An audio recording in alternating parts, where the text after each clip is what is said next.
આ બીજા વિડીયોમાં એક બહુ જ મહત્વપૂર્ણ વિષય ઉપર આપણે વાત કરવી છે. આપણે જીવનના પહેલા લગભગ 25 વર્ષ છે તે શિક્ષણને આપી દઈએ છીએ.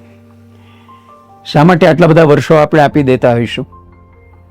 તૈયાર થવા માટે, વ્યવહારની અંદર આપણે સફળ થઈએ, વ્યવહારિક જીવનમાં આપણે સફળ થઈએ એટલા માટે થઈને આપણે આટલા બધા વર્ષોનું રોકાણ કરીએ છીએ.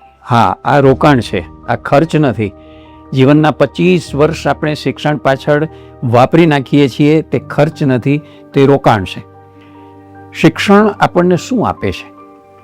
શિક્ષણ આપણને સંસ્કાર આપે છે, શિક્ષણ આપણને માહિતી આપે છે, શિક્ષણ આપણને કેળવણી આપે છે, શિક્ષણ આપણને વિનય વિવેક આપે છે, શિક્ષણ આપણને કેટલીક રીતે નવા નવા વિષયો શીખવીને કેટલા બધા વિષયો આપણે શિક્ષણની અંદર સામેલ કર્યા છે.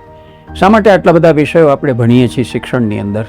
આપણે એની અંદર તમે જુઓ છો તેમ ગણિત ભણીએ છીએ, વિજ્ઞાન ભણીએ છીએ, સમાજશાસ્ત્ર ભણીએ છીએ, નાગરિક શાસ્ત્ર ભણીએ છીએ, ખગોળ, ભૂગોળ, એની સાથે સાહિત્ય ભણીએ છીએ, તર્કજ્ઞાન ભણીએ છીએ, તર્કશાસ્ત્ર, માનસશાસ્ત્ર, અર્થશાસ્ત્ર, ત્યાંથી માંડીને કેટલા બધા વિષયો છે તે આપણે શિક્ષણ દ્વારા ભણતા થઈએ છીએ. એન્જિનિયરિંગ, મેડિકલ, ફાર્માસ્યુટિકલ, કમ્પ્યુટરનું કેટલા બધા પ્રકારના આપણે અભ્યાસક્રમો વિકસાવ્યા છે અને બધાનું શિક્ષણ આપણે લઈ રહ્યા છીએ. તો શિક્ષણ એક આવશ્યક અંગ છે જીવનનું, આપણે સમજીએ છીએ, અને એની અનિવાર્યતા કે એની આવશ્યકતા વિશે આપણને કોઈ પ્રશ્ન નથી. ઘણું શીખડાવે છે આપણને અને આપણે ઘણું પામીએ છીએ એની પાસેથી. પણ આજે મારે જે તમને વાત કરવી છે તે કે શાળા મહાશાળાઓ દ્વારા આપણને જે શિક્ષણ મળ્યું તેમાં આપણને શું શીખવા નથી મળ્યું. હવે આપણે જીવનને અંદર સફળ થવા અને સાર્થક થવા માટે બીજું શું શીખવું પડશે? જીવન પાસેથી શું શીખવું પડશે? તો આ વિડીયોમાં આપણે એની વાત કરવી છે. સૌથી પહેલું જે શાળામાં અને મહાશાળામાં નથી શીખવા મળ્યું આપણને, તે ઇમોશનલ ઇન્ટેલિજન્સ આપણે શીખવું પડશે. શા માટે આ વાત આપણે કરીએ છીએ? પ્રત્યેક વ્યક્તિની પાસે પોતાનું આગવું વ્યક્તિત્વ હોય છે, પણ આગવું ચારિત્ર એને ઘડવું પડે છે. વ્યક્તિત્વનું ઘડતર અને ચારિત્રનું ચણતર માણસે પોતે પોતાની રીતે કરવું પડે છે. સાવધાન થઈને, સાવધ થઈને, સચેત થઈને કરવું પડે છે. અને એ માટે થઈને અત્યાર સુધી આપણે જે ક્રાઇટેરિયા રાખ્યા હતા તે ઇન્ટેલેક્ચ્યુઅલ કોશન્ટના, ઇમોશનલ કોશન્ટના, સ્પિરિચ્યુઅલ કોશન્ટના અને એડવર્સિટી કોશન્ટના. તો આવા ગુણાંકો નક્કી કરી અને આપણે જીવતા હતા. અને આપણને હતું કે જેની પાસે બુદ્ધિનો આંક ઊંચો હોય, જેની પાસે લાગણીનો આંક ઊંચો હોય કે ભાવનો આંક ઊંચો હોય, જેની પાસે આધ્યાત્મિકતાનો આંક ઊંચો હોય, જેની પાસે સમસ્યાઓના ઉકેલ જે છે, જીવનમાં આપત્તિ વિપત્તિઓ આવે તો એની ઉપર વિજય મેળવવાનો બુદ્ધિનો આંક ઊંચો હોય, એ લોકો જીવનમાં સફળ અને સાર્થકતાનો અનુભવ કરે. હકીકતે આજે જીવન એવું સંકુલ બન્યું છે અને એવું સંકીર્ણ બન્યું છે. સૌથી વધારે સવાલો આપણી સામે જે આવ્યા છે તે બધા ઇમોશનલ છે. વાતે વાતે આપણે અત્યારે ટચી થઈ ગયા છીએ. એટલા બધા આપણે એક લજામણીના છોડ જેવા ટચી થઈ ગયા. નાની નાની વાત આપણા મન ઉપર, આપણા ચિત્ત ઉપર ઘસરકા પહોંચાડે છે અને કાં તો આપણે આવેશમાં આવી જઈએ છીએ, આવેગમાં આવી જઈએ છીએ અને પ્રતિક્રિયા કે પ્રત્યાઘાત આપણે આપી દઈએ છીએ. જાણે કે એક્શન રિએક્શનનું એક ચક્ર એટલી ઝડપથી ચાલતું જાય છે. તો આપણા નિજી વ્યક્તિત્વને અને ચારિત્રને સમતોલ રાખવા માટે થઈને, એને સમતાપૂર્ણ રાખવા માટે, એને સ્થિર અને શાંત રાખવા માટે પણ ઇમોશનલ ઇન્ટેલિજન્સની અત્યારે સૌથી મોટી જરૂરિયાત છે અને એ જીવનમાં આપણે શીખવું પડશે. બીજું આપણને જે શીખવાની વાત છે, જે આ જિંદગી પાસે હવેના વર્ષોમાં જરૂર પડશે, તે ચાવીરૂપ ભૂમિકા ભજવતું નેટવર્કિંગ. હવે નેટવર્કિંગ વિના નહીં ચાલે. આ જમાનો આપણે જાણીએ છીએ કે નેટવર્કિંગનો છે. તમે જુઓ, આખા જગતની અંદર માહિતીનો આટલો ફેલાવો આટલી ઝડપથી ક્યાંથી થાય છે? તમારા ગામડાના, તમારા નાના ખૂણાના, નાના ઘરના નાના ખૂણામાં બેઠેલા, તમે વિશ્વના કોઈ પણ ખૂણામાં બેઠેલા તમારા મિત્ર સાથે, તમારા સંબંધી સાથે, તમારા ડૉક્ટર સાથે, તમારા પ્રોફેસર સાથે વાતચીત કરી શકો છો, એકબીજાને જોઈ શકો છો, એકબીજાની સાથે સંદેશાની આપ-લે કરી શકો છો. આ બધું શક્ય બન્યું છે નેટવર્કિંગને કારણે. લાન અને વાન એવી પરિભાષામાં, આપણે કમ્પ્યુટરની પરિભાષામાં એની વાત કરીએ છીએ. પણ આવું નેટવર્કિંગ બધી જાતનું આપણને જોઈએ છે. યાતાયાતના સાધનોમાં, સંદેશા વ્યવહારના સાધનોમાં, વાહન વ્યવહારના સાધનોમાં અને એની સાથે આપણે બીજાના, આપણા પોતાના કોર્પોરેટ એવા બિઝનેસની અંદર પણ આ પ્રકારનું નેટવર્કિંગ અત્યારે બહુ જરૂરી બની ગયું છે. રાષ્ટ્રો વચ્ચે, સમાજ વચ્ચે, દેશ વચ્ચે આ બધું બહુ જરૂરી છે. તો આ શા માટે જરૂરી છે? કારણ કે ચાવીરૂપ ભૂમિકા છે તે ભજવે છે. જો તમારું નેટવર્કિંગ નહીં હોય, દાખલા તરીકે તમે બજારમાં એન્ટર થયા કોઈ બિઝનેસ લઈને, કોઈ પ્રોડક્ટ લઈને, પણ તમે જો એનું નેટવર્ક પહેલેથી વિચાર્યું નહીં હોય, આયોજિત નહીં કર્યું હોય, તો તમારી પ્રોડક્ટ છે એ પોપ્યુલર થવાની નહીં, એ ચલણમાં આવશે નહીં અને તમે ધંધાની અંદર નિષ્ફળ જશો. તમારી પ્રોડક્ટ જે છે તે તમને પ્રોફિટ નહીં આપી શકે. તો આવું નેટવર્કિંગ અત્યારે દરેક ક્ષેત્રની અંદર જરૂરી છે. એ આપણા જીવનમાં ચાવીરૂપ ભૂમિકા છે તે ભજવે છે. એટલે જીવનનો જ બીજો અર્થ અત્યારે નેટવર્કિંગ થઈ ગયું છે, એ સમજવાની જરૂર છે અને એ શીખવાની જરૂર છે. ત્રીજી વાત એ છે કે જીવનમાં હંમેશા સફળતા મળે એવું છે નહીં, નિષ્ફળતા પણ મળે છે. પણ એમાંથી જે બોધપાઠ લેવાનો, સમજવાનું છે તે એ છે કે પ્રત્યેક નિષ્ફળતા એ પણ એક પ્રકારનું શિક્ષણ છે. એ આપણો એક શિક્ષક છે. નિષ્ફળતાથી હતાશ થવાને બદલે, નિષ્ફળતાથી નાસીપાસ થવાને બદલે એને અવસરમાં કેવી રીતે, આપત્તિ છે, આપણે પાછા પડ્યા છીએ, આપણે ધારેલું લક્ષ્ય છે હાંસલ નથી કરી શક્યા, તો આપણું લક્ષ્ય હાંસલ કરવા માટે થઈને લમણે હાથ દઈને બેસી જવું અર્જુનની જેમ એ યોગ્ય નથી.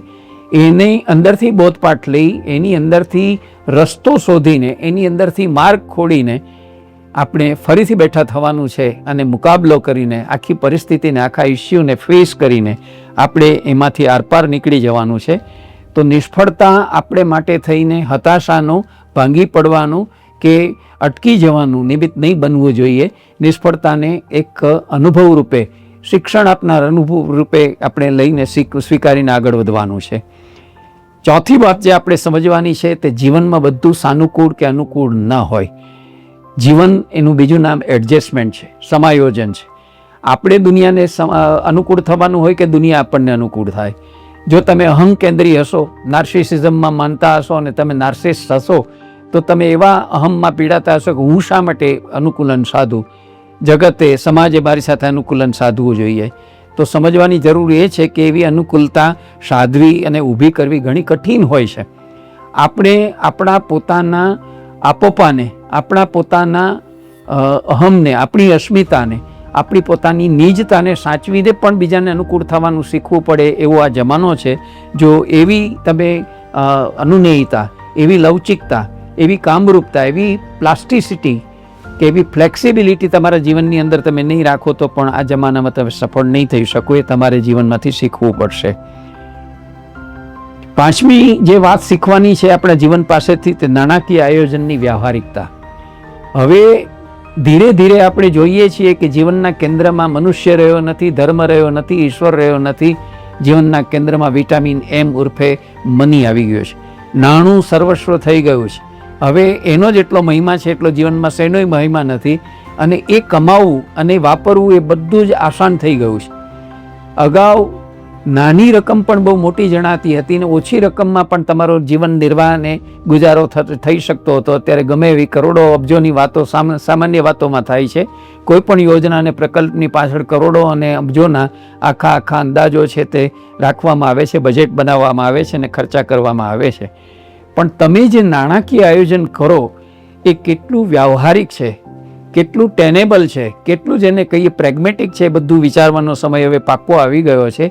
કારણ કે આખરે તમે એવું જો ધરતી ઉપર પગ રાખી ઊભા રહી અને વ્યવહારિક રીતે નહીં વિચારો તો એમાં ખત્તા ખાવાનો સંભવ ઘણો મોટો છે. છઠ્ઠી વાત, સ્વસભાનતા હંમેશા સફળતા અપાવે છે. અત્યાર સુધી આપણે એમ સમજતા આવ્યા હતા કે આપણે જે રીતે ભણ્યા ગણ્યા છીએ, શિક્ષિત દીક્ષિત થયા છીએ એટલે આપણે જીવનમાં સફળ થવાના જ છીએ. પણ આપણી પોતાની સબળાઈઓ અને નબળાઈઓનું આપણે ક્યારેય નિરીક્ષણ કર્યું હોતું નથી. જેને સ્વોટ એનાલિસિસ કહીએ છીએ એવું આપણું પોતાનું કે આપણી પ્રવૃત્તિઓનું કે આપણા કાર્યક્રમોનું કે આપણી જે કંઈ રીતભાત છે તેનું આપણે કર્યું નથી હોતું. અને પરિણામે આપણામાં સ્વસભાનતાના અભાવે આપણે કેટલીક વાર માર ખાઈ જઈએ છીએ, આપણે કેટલીક વાર અસફળ થઈ જઈએ છીએ. તો સ્વસભાનતા, સેલ્ફ અવેરનેસ એ અત્યારના સમયમાં બહુ મોટી જરૂરિયાત છે. એ શાળા ન શીખડાવે, તમારે હવે શીખવું પડશે કે કઈ રીતે જાત વિશે સભાન થવું અને એને કેવી રીતે સફળતાના માર્ગ ઉપર લઈ જવું. પછી તમારે એ પણ શીખવું પડશે કે પ્રત્યાયન ક્ષમતા પોતે એક બહુ મોટો પાવર છે. કોમ્યુનિકેશન સ્કિલ એ આ જમાનાની એક અનિવાર્ય એવી સ્કિલ થઈ ગઈ છે. તમારે અભિવ્યક્ત થવું પડશે, અને અભિવ્યક્ત થવું પડશે પણ સક્ષમ રીતે, બહુ સફળતાથી અભિવ્યક્ત થવું પડશે. કારણ કે અત્યારે બોલે એના બોર વેચાય એનો જમાનો છે. તમે જેટલા બોલવામાં સ્પષ્ટ હશો, તમે જેટલા સંવાદમાં અને સંવિવાદમાં જેટલા તમે સ્પષ્ટ હશો, ચોક્કસ હશો, અને તમે જેટલા પંક્ચ્યુઅલ હશો એટલા તમે સફળ થવાના છો. કંઈ કે નહીં તો તમે તમારી વાત પૂરી નહીં સમજાવી શકો, સરખી રીતે નહીં અભિવ્યક્ત કરી શકો તો પણ તમે નિષ્ફળ જવાના છો. એટલે કોમ્યુનિકેશન સ્કિલ એ બહુ મોટો પાવર છે અત્યારના સમયમાં. તમારો ધંધો વિકસાવવો હશે, તમારું શિક્ષણ વિકસાવવું હશે, જીવનમાં સફળ થવું હશે, તો કોમ્યુનિકેશન સ્કિલ તમારે માટે એક આવશ્યક વસ્તુ છે જે તમારે આ જીવનમાં શીખવી પડશે. બીજું, સમયનું આયોજન એવી રીતે કરો કે જેથી તમારી ઉત્પાદકતા વધે, પ્રોડક્ટિવિટી તમારી વધે. આપણે ટાઈમ મેનેજમેન્ટની વાતો કરીએ છીએ, પણ સમજવાનું એ છે કે ટાઈમને મેનેજ નથી કરી શકાતો. ટાઈમ મેનેજમેન્ટ નથી કરવાનું, સેલ્ફ મેનેજમેન્ટ કરવાનું છે. આપણે સમયને અનુકૂળ થવાનું છે. એટલે કે આપણી પ્રાયોરિટીઝ નક્કી કરવાની છે.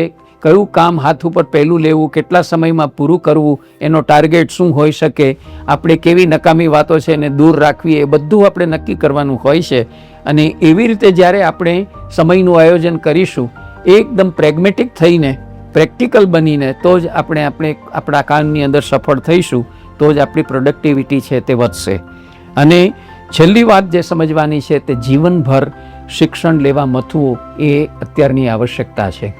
શાળામાં શિક્ષણનો આપણો તબક્કો પૂરો થઈ ગયો એટલે હવે કશું ભણવાનું નથી, હવે કશું શીખવાનું નથી, હવે કોઈ કેળવણીની જરૂર નથી, એમ માનીને ચાલવું બિલકુલ મૂર્ખાઈ છે. જીવન પોતે એક મોટી પાઠશાળા છે. જીવન પોતે એક બહુ મોટી યુનિવર્સિટી છે. જીવન પોતે એક બહુ મોટી લર્નિંગની પ્રોસેસ છે. Learning to learn, learning to do, learning to be અને લર્નિંગ ટુ લીવ ટુગેધર, એ ચારેય વસ્તુ આપણા સમયની અંદર આવશ્યક બની ગઈ છે. જો તમે આ નહીં સમજો અને નવું રોજ નહીં શીખતા રહો, તમારા વિષય ઉપરાંત, તમારા રસના, તમારા પોતાના અભ્યાસના વિષય ઉપરાંત અન્ય અનેક વિષયો રોજ નવા ખીલતા જાય છે. જ્ઞાન વિજ્ઞાનના નવા ક્ષેત્રો રોજ એક્સપ્લોર થતા જાય છે. ખપ પૂરતો એનો પરિચય કેળવવાનું તમે રાખતા જાઓ, અને એમ કરશો તો તમને જે શાળામાં નથી શીખવા મળ્યું એ બધું શીખવા તમને મળશે, અને તો તમે જીવનમાં સફળ અને સાર્થક થઈ જશો. આ તો થોડાક ઇંગિત રૂપે તમારી સામે મૂકેલા મુદ્દાઓ છે.